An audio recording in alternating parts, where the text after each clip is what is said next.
যদি কেউ মনে করেন যে হুজুর আমি এই মাহফিলের সমস্ত ঝামেলা করার জন্য এসেছি, দয়া করে যদি চলে যেতে পারেন। আপনার মতো দুঃচার্য নির্বিষ শয়তান চলে গেলে আমার মাহফিলের কোনো ক্ষতি হয় না। তবে দয়া করে আমি যতক্ষণ কথা বলবো আমার ডিস্টার্ব করবেন না, কারণ আল্লাহ সকলকে সকল জায়গায় কবুল করে না। কথা বলেন ঠিক না ঠিক? এর আগে দেখতাম অনেক নেতারা সালাম বিনিময় করে বাস্তবায়নের কথা বলেই বলতে আমি চলে গেলাম, এরকম নেতাও আমরা দেখেছি। কথা বলেন ঠিক না ঠিক? উত্তর শুনলে আসে না নাই? দয়া করে আপনারা আমাদের ডিস্টার্ব করবেন, আপনারা চলে যেতে পারেন, আপনারা চলে যেতে পারেন, আপনারা চলে যেতে পারেন, আমার কথা ডিস্টার্ব করেন না, আমার কথা বলতে দেন। কালেকশনের একটা ফ্যাক্টর ছিল, সেটা আমরা তুলে দিয়েছি।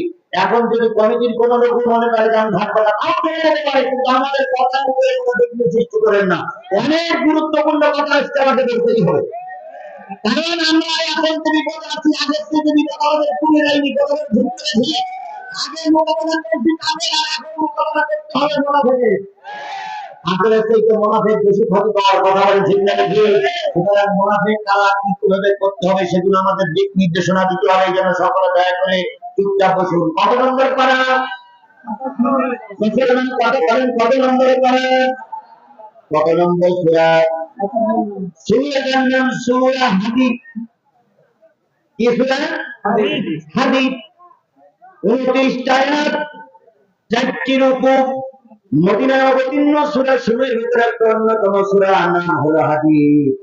হাদীদ শব্দের অর্থ হচ্ছে লোহা। হাদীদ শব্দের অর্থ কি? লোহা। লোহা এই সমাজের প্রয়োজন আছে না নাই? লোহা যেমন প্রয়োজন, ইস্পাত যেমন প্রয়োজন, আল্লাহ পাক 1450 বছর আগে বলে দিলেন লোহা একটা ধাতু, সেটা মানুষের কল্যাণের জন্য আসবে। এই জন্য লোহার নামে একটা সূরা নাযিল করলেন। এই সূরার শুরুতে হলো সাব্বাহা লিল্লাহি মা ফিস সামাওয়াতি ওয়া মা ফিল আরদ। পাঁচটা সূরার মধ্যে সাব্বাহ মুসাব্বিহু আল্লাহ পাক তার প্রশংসা করার কথা বুঝিয়েছেন। আমলের দিক দিয়ে জানা যায় আল্লাহ নবী প্রতি রাত্রিতে এই 5টা সূরা না পড়ে ঘুম করতেন না। সাব্বাহা লিল্লাহি মা ফিস সামাওয়াতি ওয়াল আরদ, আরেক জায়গাতে সাব্বাহা লিল্লাহি মা ফিস সামাওয়াতি ওয়া মা ফিল আরদ, ইউসাব্বিহু লিল্লাহি মা ফিস সামাওয়াতি ওয়াল আরদ। এরকম ইউসাব্বিহু, সাব্বাহা 5টা জায়গা আছে। এটা আমলের ব্যাপার। এই সূরা হাদীদের 29 আয়াতের ভিতরে আমি আপনাদের সামনে 29 আয়াতের ভিতর থেকে আমি আপনাদের সামনে আয়াত করেছি 2টা। কয়টা? একটা হলো 28, আরেকটা হলো 29। 2টা আয়াত করেছি। প্রথম আয়াতে চলে যাচ্ছি, ভালো করে খেয়াল করেন। আল্লাহ বলতেছেন, ইয়া আইয়ুহাল্লাযীনা আমানু তাকুল্লাহ ওয়া আমিনু বিরাসূলিহি ইউতিকুম কিফলাইনি মির রাহমাতিহি। আল্লাহ রাব্বুল আলামিন বলেন, হে ঈমানদারেরা শোনো, কাকে ভয় করবা? আরো জোরে বলেন, কাকে ভয় করবা? সরকারকে ভয় করার দরকার নেই, ভারতকে ভয় করার দরকার নেই, আমেরিকাকে ভয় করার দরকার নেই। আল্লাহকে ভয় করো, আল্লাহ বিজয় দান করবে। ওয়ালা তাহিনু ওয়ালা তাহজানু ওয়া আনতুমুল আ'লাউনা ইন কুনতুম মুমিনিন। তোমাদের কোনো ভয় নাই, তোমাদের কোনো চিন্তা নাই, আমি আল্লাহ পাক তোমাদের বিজয় দেব যদি তোমরা মুমিন হতে পারো। তাহলে সর্বক্ষেত্রে ভয় পাবো কার? আগে বলে বলেন, ভয় পাবো কার? যদি আল্লাহর ভয় মর্যাদা না থাকে, মানুষের ভয় দিয়ে কোনো উপকার হবে না, ক্ষতি হবে না। এই জন্য সর্বক্ষেত্রে ভয় পাবেন কার? আমরা কি আল্লাহরে ভয় পাই? পাই। যদি আল্লাহরে ভয় পেতাম তাহলে একজন লোক 170টা ভোট দিতে পারতাম না। আমরা যদি আল্লাহরে ভয় পেতাম তাহলে শুদ্ধ খাইতে পারতাম না। আমরা যদি আল্লাহরে ভয় পাইতাম একজনের নামে মিথ্যা মামলা দিয়ে ঘরে ছাড়া করতে পারতাম না। কি কায়দা শোনা দেখে আমাদের নেত্রী 5 ওয়াক্ত নামাজ পড়ে, প্রতিদিন সকালবেলা কোরআন তেলাওয়াত করে উনি কাজ শুরু করে। আমাদের নেত্রী তাহাজ্জুদের নামাজ পড়ে। সকালবেলা উঠে কি ঘটে? জায়নামাজ ঘটে। ছাত্র এবং জনতার আন্দোলনে যখন তার গণধর্ম দখল হইল, আল্লাহ কি খেলা, যায় নামাজ খুঁজে পাওয়া গেল। যায় না, জনগণ চিন্তা করেছে যায় নামাজ গেলে এই হই হই যায় নামাজ গেলে। এখন কেউ কেউ বলতেছে প্রধানমন্ত্রী সাবেক প্রধানমন্ত্রী এমন আল্লাহ যেমন সময় বাইরে রাস্তায় করে নিয়ে চলে গেছে, এই জন্য সব খুঁজে পাওয়া গেছে, রাধা খুঁজে পাওয়া গেছে, মুরগি খুঁজে পাওয়া গেছে, গণকবর খুঁজে পাওয়া গেছে, বিরিয়ানি রান্না পাওয়া গেছে, কিন্তু যায় না নামাজ। কোরআন শরীফও পাওয়া যায় নাই। তবে তবে একটা জিনিস পাওয়া গেছে, দুটো জিনিস পাওয়া গেছে। তার ভিতরে একটা হলো মদের বোতল, আর একটা জিনিস পাওয়া গেছে, ওটার নাম আমি বলতে পারবো।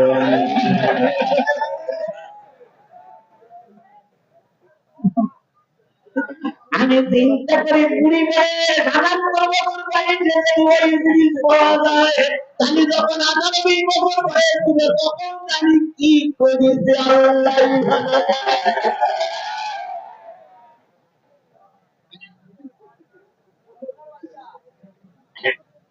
আর এই কথাগুলো বললে জিহাদি তো সে কোনো নাই, যতই তাই কিছু করো কথা আমরা বলবই বলবই বলবো। আমার ভাইয়েরা, এই সকল ক্ষেত্রে ভয় অবদান, আরো যেমন ভয় অবদান, আল্লাহর ভয় যদি আমাদের ভিতরে থাকতো তাহলে মারা মানুষ ভোট দিতে পারত না। জীবিত মানুষ ভোট দিতে পারেনি, কবরের থেকে মরা মানুষ ভোট দিয়ে চলে গেছে। আর নির্বাচন কমিশন আর কিছু না, নির্বাচন কমিশন ভেঙে দেওয়া হয়েছে, ভেঙে দেওয়া হয়েছে। এনারা প্রাইমকে বলতো এবারের মতো সুষ্ঠু নির্বাচন আর কোন নির্বাচন হয়নি, এবারে নির্বাচন হয়েছে স্মরণকালের স্মরণীয় নির্বাচন। এদের কথা শুনিয়ে কুকুরও ফ্যাক্টর হয়েছিল। কুকুর বলছে কি হলো, কেউ ভোট দিতে যায়নি, সুষ্ঠু নির্বাচন কি হলো, কি করে হলো?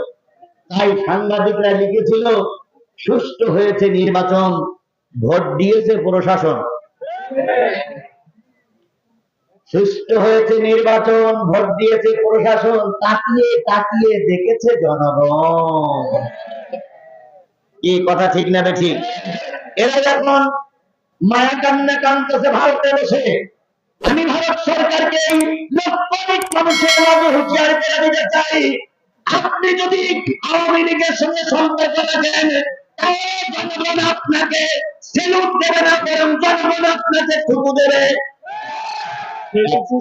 একটা দেশের সঙ্গে সুসম্পর্ক রাখতে হয়, দেশের সঙ্গে দেশের সুসম্পর্ক, নেতা নেত্রীর সঙ্গে সুসম্পর্ক রাখলে সেটা আন্তর্জাতিক মানদণ্ডে গ্রহণীয় হয় না। আমার দেশের তত্ত্বাবধায়ক সরকার না, অন্তর্বর্তীকালীন সরকার ক্ষমতায়, যদি আগামীকাল নির্বাচন হয়ে কংগ্রেস সরকার আছে, তখন মোদীর সঙ্গে সম্পর্ক থাকবে না, থাকবে রাহুল গান্ধীর সঙ্গে। কথা বলেন ঠিক না ঠিক? আজকে আপনি বলে রাখছেন আপনি বাংলাদেশের বন্ধু না, আপনি শেখ হাসিনার বন্ধু। আমি তো জনগণ বলে আমাদের ম্যাডামের স্বামী নাই আর ওনার স্ত্রী নাই।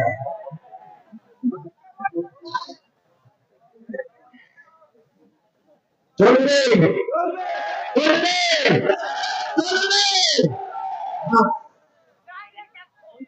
ঠিক আছে ঠিক আছে, দেখেন মুরব্বীর অ্যাকশনটা দেখেন।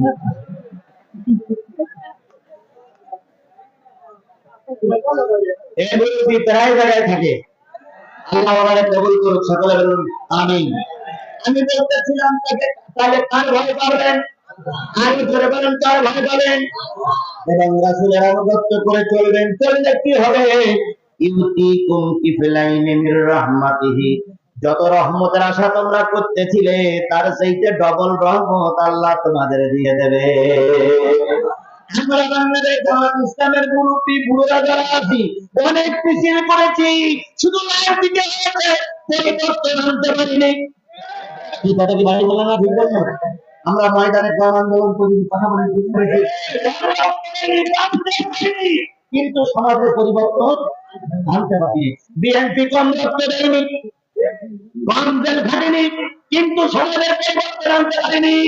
হঠাৎ করে কোথার থেকে আসলো একদল ছাত্র,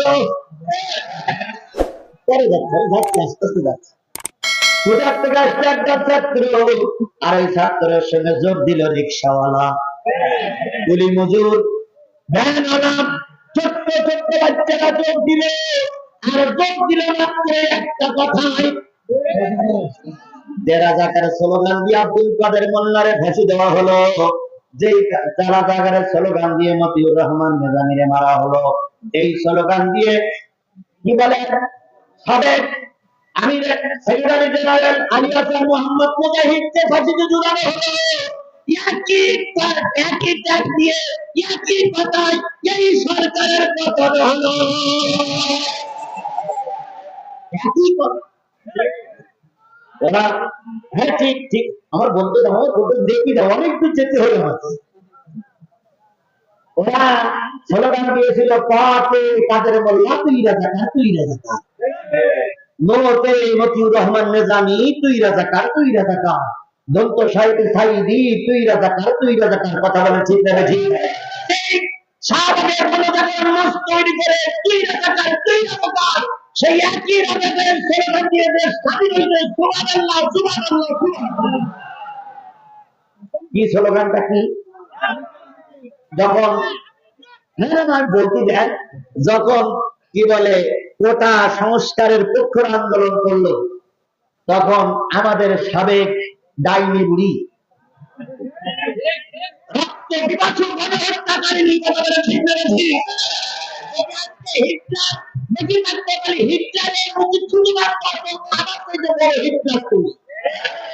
এই হিটলারের বাচ্চা, হিটলার এই গণহত্যাকারিণী তখন বলল যে এই যারা ময়দানে কথা বলছে এরা সব রাজাকারের বাচ্চা। এরা বলল কি মুক্তিযোদ্ধার নাতিপুতিরা চাকরি পাবে না, রাজাকারের নাতিপুতিরা চাকরি পাবে। আর এই কোটায় কিন্তু চাকরি পেয়েছিল ওই 3 ইঞ্চি হারুন, এ কিন্তু পরীক্ষাতে চাকরি পায়নি, এ কিন্তু কোটায় কোটায় চাকরি পেয়েছিল। এখন উনি বললেন ভাই 11টার সময় সম্ভবত যে রাজাকারের বাচ্চারা কি চাকরি পাবে। এই কথাটা এই কথাটা এই কথাটা বিশ্ববিদ্যালয়, কলেজ, স্কুল, প্রাইমারি স্কুল, মাদ্রাসা ছাত্ররা মেনে নিতে পারেনি।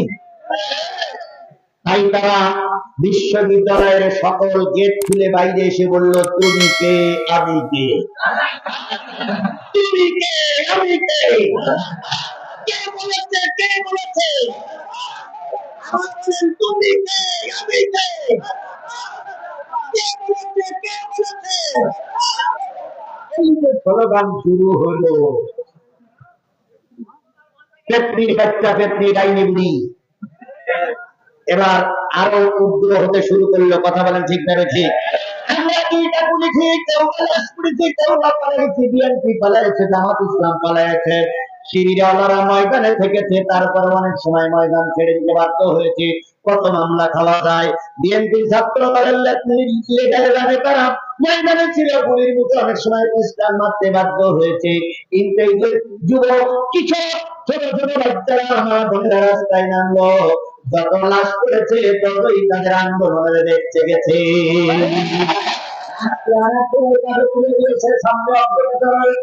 বুঝাইতে চেয়েছে লাশ পড়বে করুক, তবু ডাইনি বুড়ি তোমার আর ক্ষমা না। আবু সাইদ, আচ্ছা বলুন আবু সাইদ মরার আগে কয়টা লোক ফেলতেন? আবু সাইদ মরার আগে কয়টা লোক ফেলতেন? কেউ চিন্তান না। আবু সাইদের মা বাপকে আল্লাহ পাক রহমত করুক, আবু সাইদকে আল্লাহ পাক জান্নাতের মেহমান বানিয়ে দেন। আবু সাইদ তুই হাত উঁচু করে বললো করো গুলি, তবু ময়দান ছেড়ে দেব না। আবু সাইদের গুলি লাগলো, দেখেন আবু সাইদের গুলি রক্ত অবিনা করলো, গোটা জমিন যখন ফেলে ঘুরে উঠতে। কথা বলেন ঠিক না?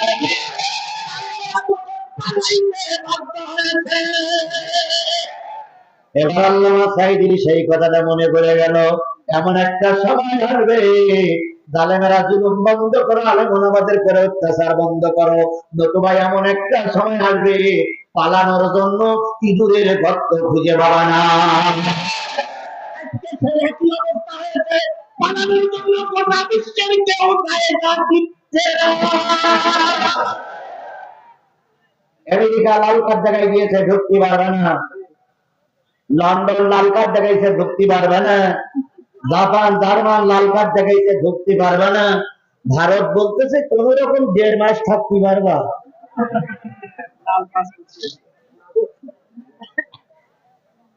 কোথায় গেল সে অহংকার? আমরা পালাই না।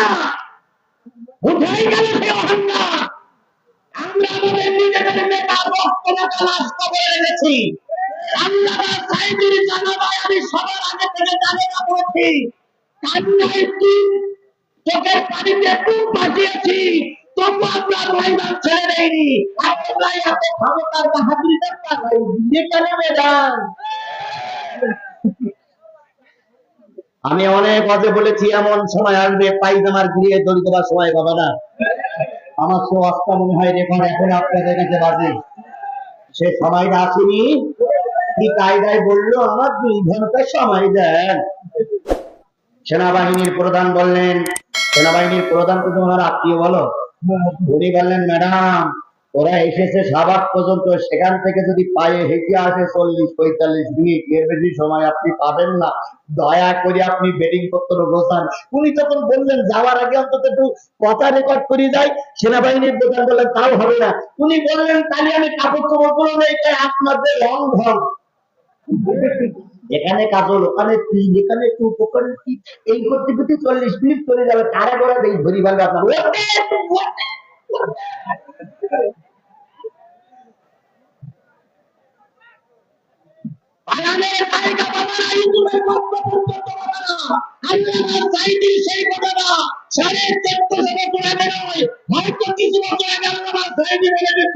সেই কথাটা এখন হারে হারে কাজে লেগেছে।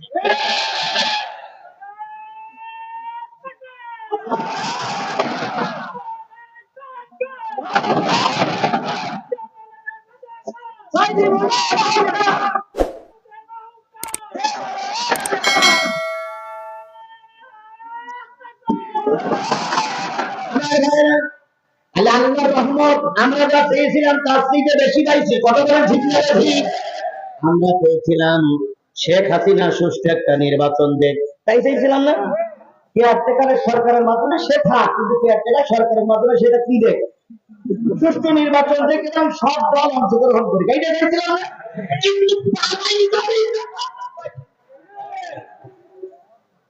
কিন্তু আল্লাহ তাকে রহমত করতে করতে কতদূর রহমত করে দিলেন।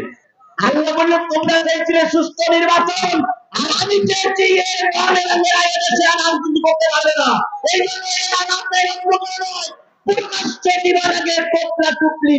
এই চলে গেছে। যখন যায় তখন বড় বোন ছোট বোনটার গলা জড়াই ধরে কাঁদতেছে, রেহানা তাড়াতাড়ি গোছাবে বউ, এরা আমাদের আর মেনে নেবে না। শেখ রেহানা বলল আভা তোরে না অনেক আগে সাবধান করেছিলাম, ফতোয়া ফরজ করে দিস আগে বিমানেও।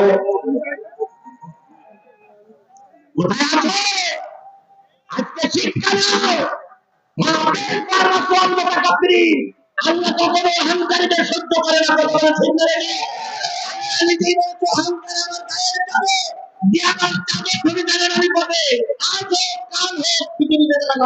হতেই হবে, হতেই হবে, হতেই হবে। এরাই ওই তথ্যমন্ত্রী, কি নাম না, এখন পররাষ্ট্রমন্ত্রী, জানো পররাষ্ট্রমন্ত্রী এখন হাসান মাহমুদ, হাসান মাহমুদ আর হাসানুল হক, এই 2 বেয়াদব মঞ্চে উঠলে জামাত ইসলাম আর বিএনপির না ধুয়ে থেকে লাভ হতে না, কথা বলে শিক্ষা দেখি। আর বাংলা তাদের কোটেই মধ্যে থাকবে।